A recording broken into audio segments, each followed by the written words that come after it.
Rome, de la pierre d'angle aux pierres d'éternité. Rome est l'un des principaux lieux de pèlerinage chrétien parce que cette ville est le siège de l'évêque de Rome, pape de millions de chrétiens catholiques. Le pèlerinage à Rome constitue, avec le pèlerinage en Terre Sainte et le pèlerinage à Compostelle, l'un des pèlerinages majeurs de la foi chrétienne. Autrefois, à vocation pénitentielle, le pèlerinage à Rome est de nos jours une démarche importante de la foi catholique. Partir en pèlerinage à Rome, c'est partir à la découverte de l'histoire chrétienne, de la foi catholique et de trésors culturels somptueux. Classé au patrimoine mondial de l'UNESCO, le centre-ville de Rome renferme également de nombreux vestiges culturels de son passé, temples, églises, basiliques, palais. On trouve dans la ville éternelle environ 900 églises et basiliques, dont la plus ancienne est probablement la basilique Saint-Jean de Latran qui date du IVe siècle. Jésus a institué son apôtre Simon comme Pierre, sur lequel il fondait son église. À la croix, il nous a donné sa mère, que le pape Paul VI a déclarée en 1964 mère de l'église. Et c'est à Rome que les pèlerins viennent rencontrer de façon privilégiée les deux colonnes de la foi que sont Pierre et Paul. Tous les martyrs, le mot grec pour témoin est martyr, qui ont choisi de donner leur vie et par là de devenir des confesseurs de leur foi, de leur amour au Christ. Rome, après Jérusalem, a été le flambeau de la foi et le demeure avec les papes, successeurs de Pierre, évêque de Rome. Il y a 4 basiliques majeures dans cette capitale de la chrétienté. 2 sont édifiées sur les tombeaux même de Pierre et de Paul, Saint-Pierre du Vatican et Saint-Paul hors les murs. La basilique de Saint-Jean de Latran, qui est la cathédrale de Rome, où siège le pape, évêque de Rome. Elle fut le palais des papes jusqu'au XIIIe siècle. La basilique Sainte-Marie majeure est dédiée à la Sainte Vierge. Visitons ces 4 basiliques majeures. Au Vatican, tout d'abord, Saint-Pierre du Vatican. À l'origine, ce lieu était hors les murs de Rome. Il était la résidence estivale de la famille Agrippine, mère de Caligula, famille impériale. Caligula fit construire une grande arène pour les combats entre esclaves et animaux. Aujourd'hui, la place est le cœur de la chrétienté. Cette place exprime le caractère universel et apostolique de l'Église. La place n'est pas fermée, mais les 2 bras de la colonnade sont ouverts pour accueillir tous les hommes. L'obélisque. Elle servait de borne centrale dans le cirque à côté de la basilique actuelle.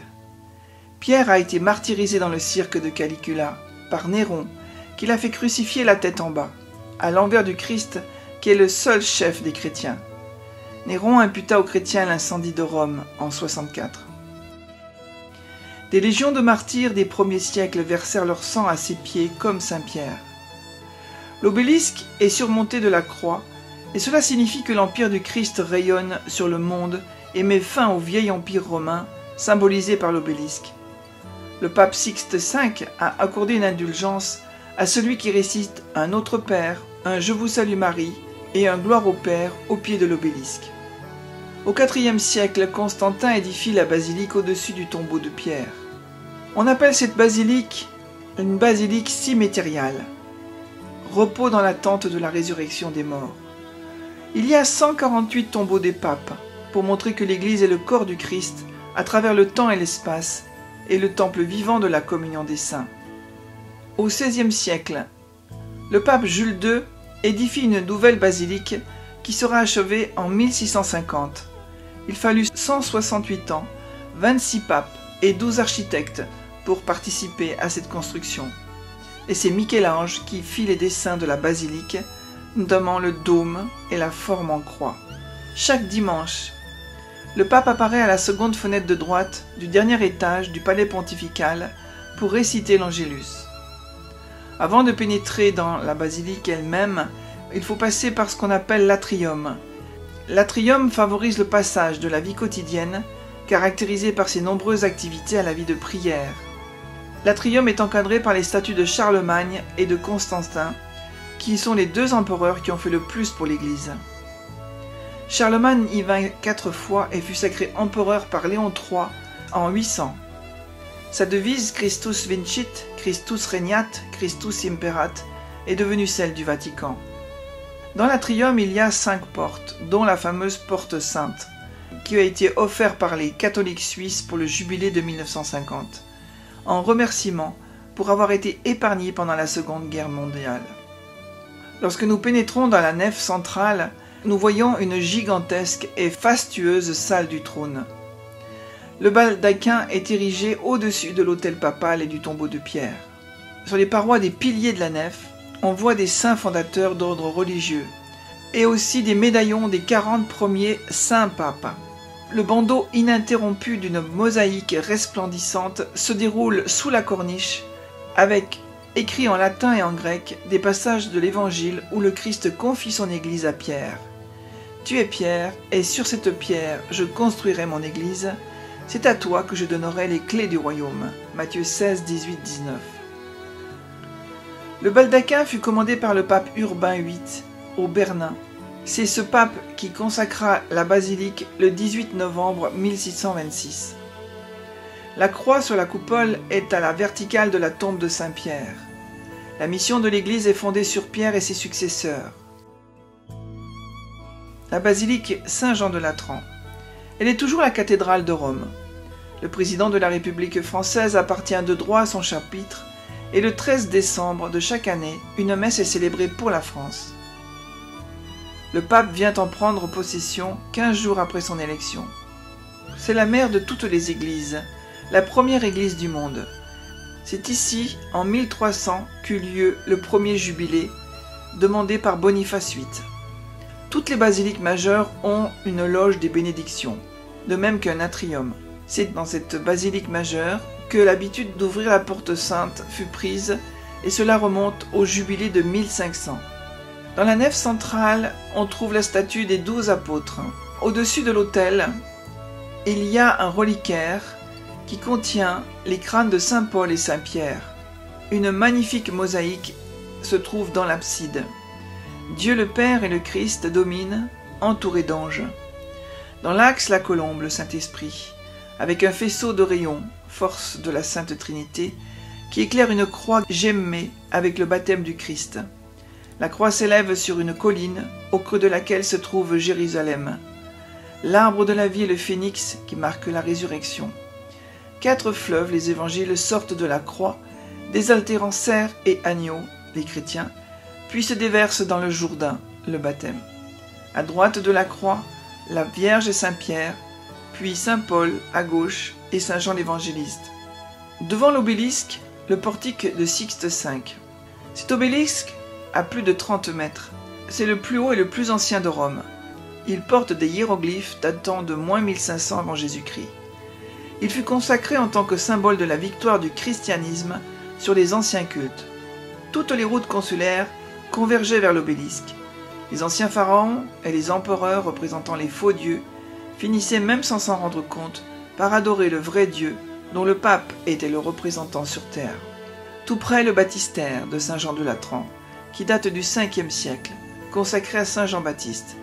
Il fut édifié sur la structure impériale de Constantin, qui à l'origine étaient les pièces des thermes du palais papal primitif.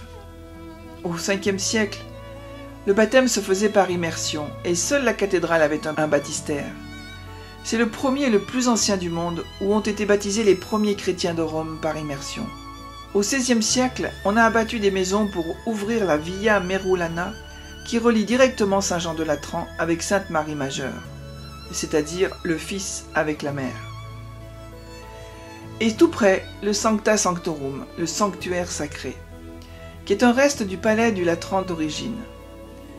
L'escalier d'honneur, la Scala Santa, est l'escalier que gravit Jésus dans le palais du tribunal romain de Jérusalem pour se rendre à son procès. Une démarche de foi unique est de monter les 28 marches de l'escalier saint à genoux. Sainte Marie Majeure.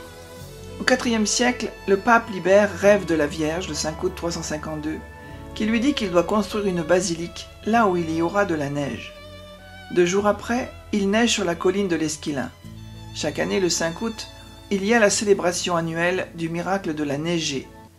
on fait tomber du plafond une pluie de pétales blancs.